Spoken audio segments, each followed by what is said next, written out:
നമുക്കൊരു ഒന്നൊന്നര ചോദ്യം ഉണ്ടെന്ന് പറ.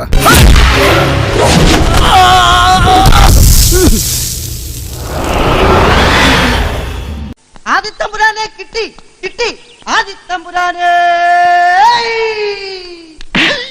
വീട്ടിൽ കല്യാണാലോചനകൾ വരുന്നുണ്ട്. ഞാനെന്ത് വേണം? ആയിക്കോട്ടെ, എനിക്ക് ഒരു എതിർപ്പുമില്ല. കളിയാക്കാതെ രാമേട്ടാ, ഞാൻ കാര്യായിട്ടാ. നീ വിഷമിക്കണ്ട. എല്ലാ കാര്യങ്ങളും പപ്പുവിന് അറിയാലോ.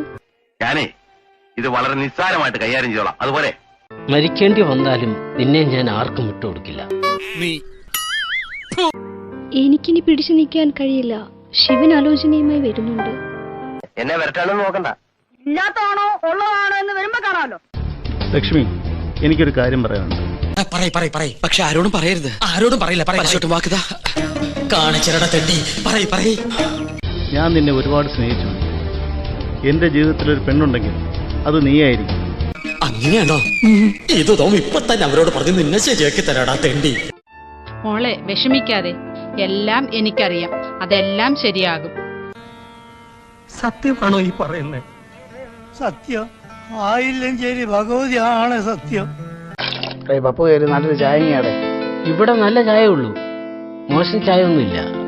അതെന്താ? ഞാൻ തറവാട്ടി പറഞ്ഞവനാ. പിന്നെ ചേട്ടാ ഒരു പൊളി ചായഞ്ഞ് പറട്ടെ. നീ ഇവിടെ വാങ്ങിച്ചോണ്ട് വെച്ചിരിക്കുന്ന ഒഴിച്ചു തരാൻ. എന്നാ പിന്നെ വരാനുള്ളത് ഏതെങ്കിലും ഓട്ടോ പിടിച്ചു വരും മുമ്പ് ഞാൻ പോട്ടെ. ദൈവം കാക്കട്ടെ.